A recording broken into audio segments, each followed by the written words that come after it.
For many Americans over 60, chronic back pain has quietly become part of everyday life, even though it shouldn't be. It often starts subtly: stiffness when getting out of bed, discomfort when bending to tie shoes, a dull ache after standing in the kitchen too long.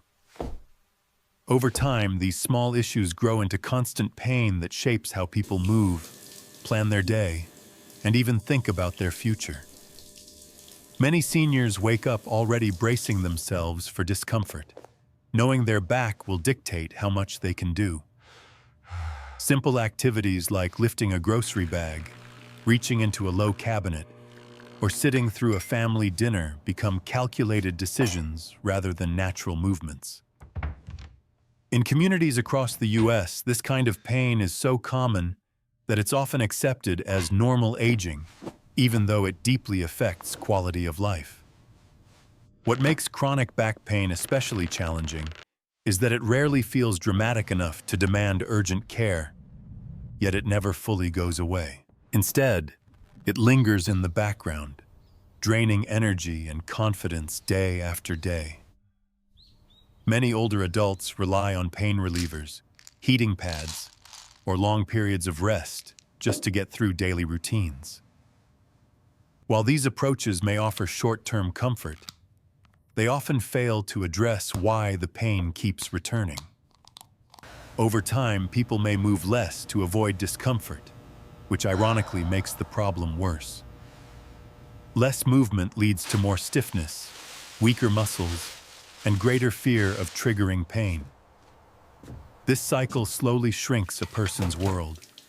Social outings are skipped, hobbies are abandoned. Even walking around the neighborhood feels risky.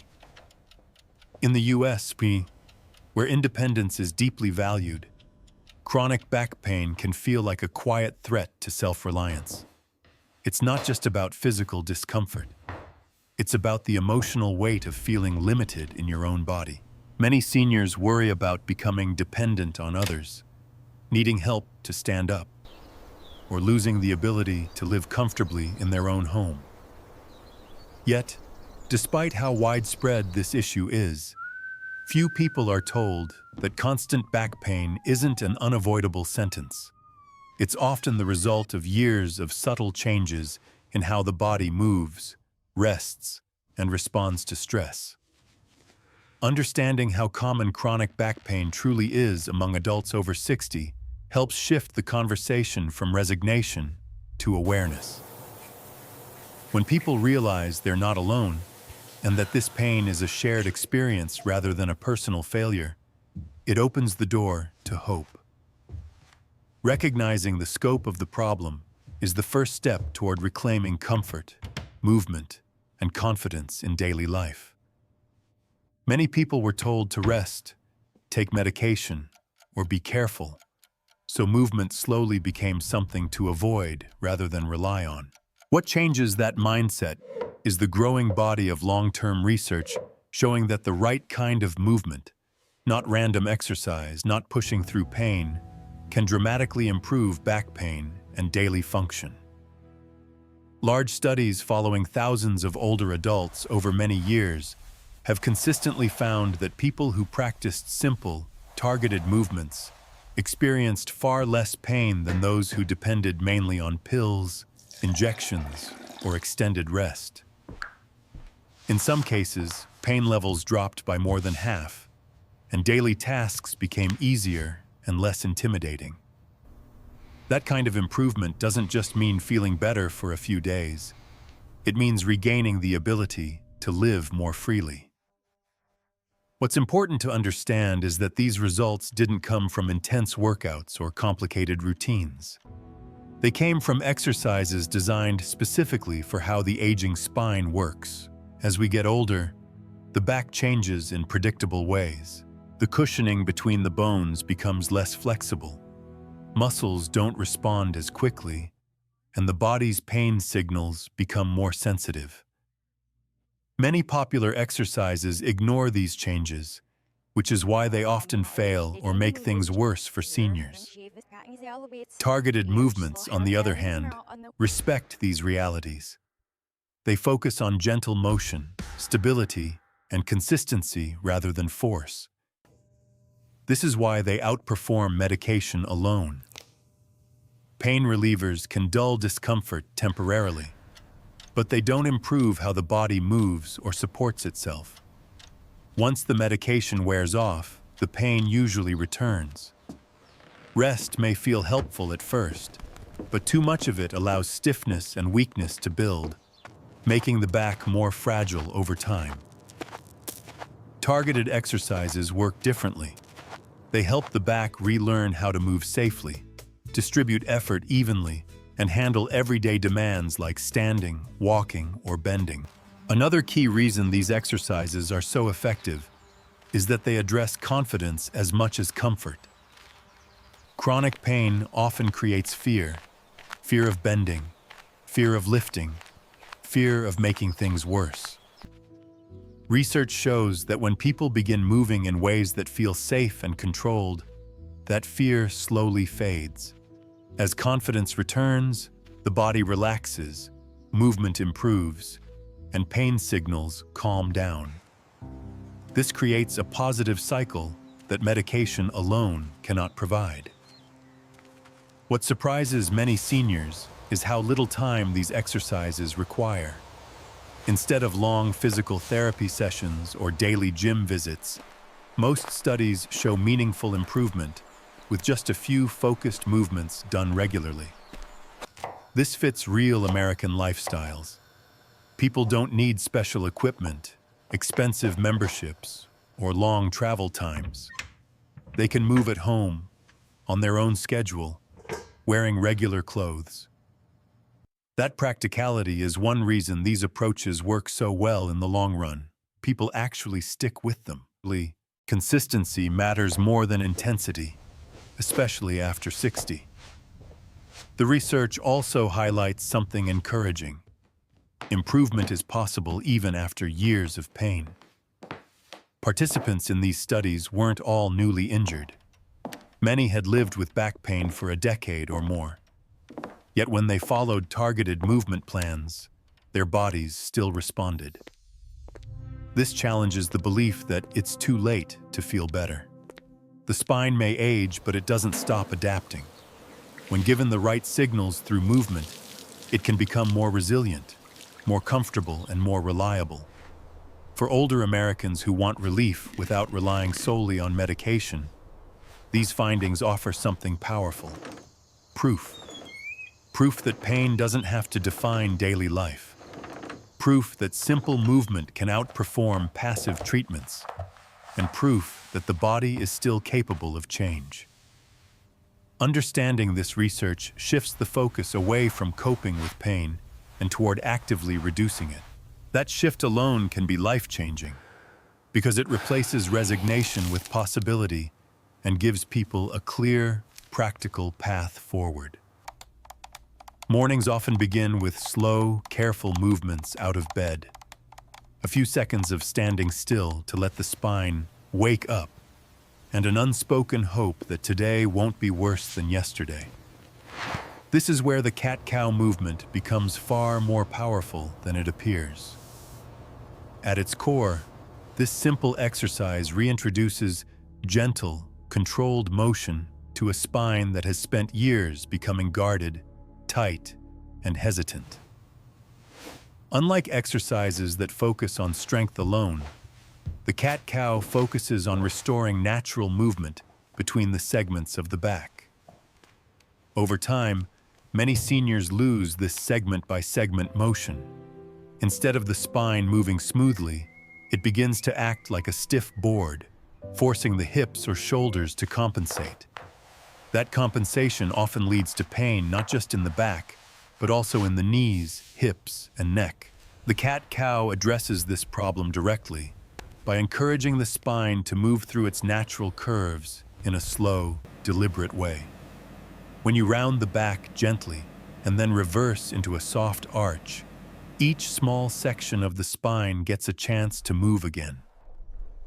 For older adults, this matters because the cushioning structures between the bones tend to dry out and lose flexibility over time. Gentle movement helps draw fluid into these areas, much like slowly squeezing and releasing a sponge in water. This isn't about forcing flexibility. It's about inviting the spine to regain motion it has quietly lost. In everyday American life, this translates to real benefits. People often notice it becomes easier to bend over the bathroom sink, reach down to feed a pet, or turn to look behind them when backing out of the driveway. The movement also affects the muscles that run along the spine, which are often tight from years of sitting, driving, and guarding against pain. These muscles can stay partially contracted all day, limiting blood flow and increasing pressure on sensitive structures. The steady rhythm of the cat-cow helps these muscles remember how to relax again. This alone can reduce that constant background ache many seniors feel even when they're not actively moving. Another reason this exercise fits so well into the lives of older Americans is its flexibility. It doesn't require a gym, special clothing, or perfect conditions. It can be done on a carpet in the living room, on a mat in the bedroom, or even modified to a seated position in a sturdy chair. This matters because consistency is everything. An exercise that feels intimidating or inconvenient rarely becomes a habit. The cat-cow feels approachable. It's gentle enough to do first thing in the morning when the back is stiffest, and calming enough to repeat in the evening to release tension built up during the day. Many people find that doing it before bed helps them sleep more comfortably and wake up with less stiffness. The slow pace is key. Rushing through the movement turns it into just another task. Moving slowly allows the body to sense where stiffness lives and respond to it. For seniors who have lived with pain for years, this sense of awareness is often lost. Pain teaches people to disconnect from their bodies, to move quickly through discomfort, or avoid it altogether. The cat-cow reverses that pattern. It creates a safe space to move without fear. Breathing naturally through the motion adds another layer of benefit. Gentle breathing helps calm the nervous system, which is often on high alert in people with chronic back pain. When the nervous system relaxes, pain signals tend to soften. This combination of movement and calm is one reason many people feel relief even after just a few sessions. Over time, the effects compound. What starts as a simple stretch becomes a daily ritual that keeps the spine from locking up. In American households where mornings are busy and evenings are often spent sitting, this kind of reset becomes invaluable. The exercise also offers reassurance. It reminds people that movement doesn't have to hurt to be helpful. That message alone can change how someone approaches their body. Instead of bracing for pain, they begin to trust movement again. This trust carries into other activities, like walking, gardening, or playing with grandchildren. It reduces fear, which is often as limiting as the pain itself. The cat-cow doesn't promise instant cures or dramatic overnight changes. What it offers is steadiness. Day by day, it keeps the spine moving, nourished, and more adaptable. For people over 60, adaptability is everything. A spine that can move gently through its full range is less likely to react sharply to everyday demands. It's more forgiving when you twist to reach for something or bend unexpectedly. That forgiveness translates into fewer flare-ups and more confidence. In a culture that often celebrates intensity, the value of gentle consistency is easy to overlook. Yet for aging backs, it's exactly what's needed. The cat-cow honors the reality of an older spine while still challenging it in the right way.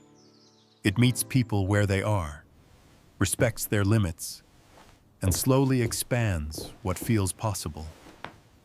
For many older Americans, that shift from limitation to possibility is the beginning of lasting relief and a more comfortable relationship with their own body.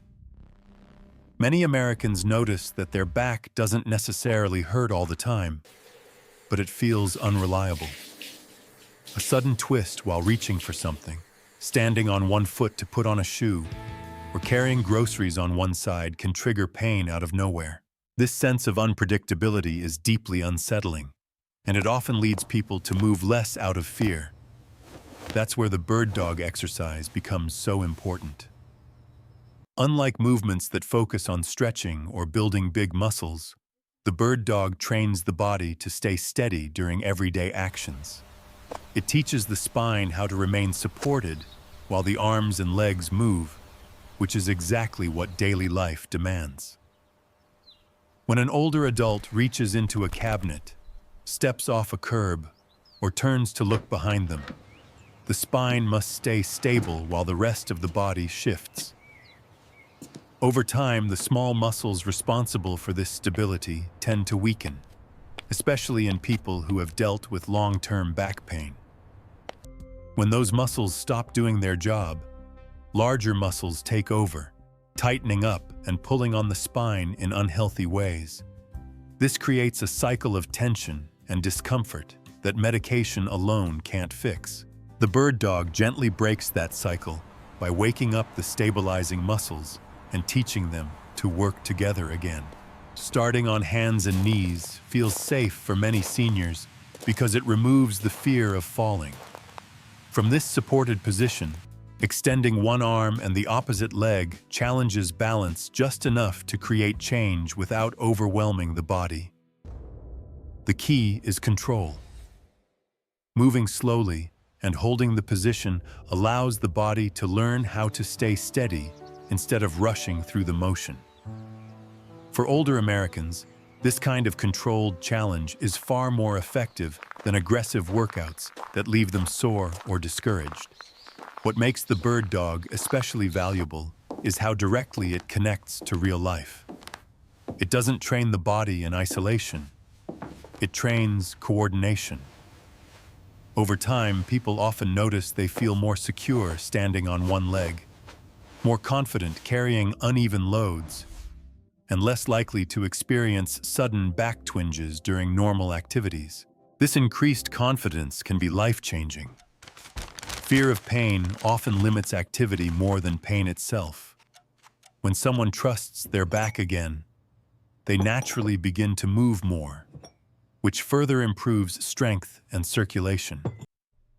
The bird dog also supports posture, something many older adults struggle with after years of sitting, driving, and looking down at screens. Holding the body in a long, balanced line encourages awareness of alignment without forcing rigid positions. This awareness carries into standing and walking, helping reduce the slouched posture that often contributes to back discomfort. Another important benefit is how this exercise calms the nervous system. Chronic back pain isn't only about the spine, it's also about how the brain interprets movement. When pain has been present for years, the nervous system can become overly protective, sending warning signals even during safe motions. The bird dog helps retrain this response. By practicing controlled movement without pain, the brain learns that not every shift is a threat. This gradual retraining can reduce sensitivity and make everyday movement feel less stressful. In American households where independence is closely tied to self-worth, regaining this sense of control matters deeply. The bird dog fits easily into daily routines. It doesn't require equipment, a gym membership, or a large time commitment. A few minutes once a day is enough to create meaningful change when done consistently. For those who feel unsure at first, starting with just an arm or just a leg builds confidence without risk. Progressing slowly honors the body's pace, which is essential after 60. The goal isn't to push harder, it's to move smarter. Over weeks and months, the bird dog quietly builds a stronger foundation beneath every movement. It helps the spine feel supported instead of fragile, responsive instead of stiff. For many older Americans, this shift restores more than physical comfort. It restores trust in their body, which opens the door to a more active, confident, and independent life. Walking is familiar, accessible, and already part of daily life for millions of people, which makes it far more sustainable than complicated routines that are abandoned after a few weeks. The key shift is not just walking more, but walking with intention and consistency. When you walk regularly, your spine experiences a gentle rhythm that encourages movement without strain. Each step creates a natural pattern of loading and releasing that helps keep the back flexible and nourished. Over time, this steady motion supports the cushioning structures in the spine and helps reduce stiffness that builds up from sitting too long. From my perspective, the biggest mistake I see older adults make is waiting until they feel better to start moving. In reality, walking is often what helps you feel better in the first place. The goal isn't speed or distance at first, it's showing up daily. Even a 15 to 20-minute walk around your neighborhood, a local park, or a mall can begin to change how your back feels within a few weeks. If 20 minutes feels like too much, start with 10 and build slowly. Adding just a few minutes each week is enough to create progress without flare-ups. Shoes matter more than people realize. Wearing supportive, cushioned walking shoes can reduce the impact that travels up through your legs and into your spine. If you have access to softer surfaces like grass, dirt paths, or a track, those can be easier on your back than hard concrete. Pay attention to posture while walking, not by forcing yourself upright, but by letting your arms swing naturally and your stride feel relaxed. Tension in the shoulders often shows up as back pain later, so keeping your upper body loose makes a real difference. One of the most powerful benefits of walking is how it affects the mind. Chronic back pain often comes with frustration, worry, and even low mood. Walking helps break that cycle. Fresh air, sunlight, and gentle movement calm the nervous system and help the brain turn down pain signals. Many people notice they feel lighter mentally after a walk, even if the pain isn't completely gone yet. That mental shift builds momentum. You're more likely to keep moving when walking feels like relief instead of a chore. If possible, walking with a friend or family member adds accountability and makes the habit easier to stick with. Even phone calls during a walk can turn it into something you look forward to rather than something you check off a list. My personal advice is to think of walking as your daily reset, not your workout. Pair it with the cat-cow stretch in the morning to loosen up and the bird dog once a day to build stability. Then let walking tie everything together. Consistency matters more than perfection. Missing a day isn't failure. Quitting altogether is. Trust that your body responds to regular, gentle movement. Over time, walking helps your back feel less fragile and more dependable. It supports circulation, eases stiffness, improves mood, and reinforces the idea that movement is safe again. Start today, keep it simple, and let walking become the habit that quietly supports your back, your confidence, and your independence for years to come.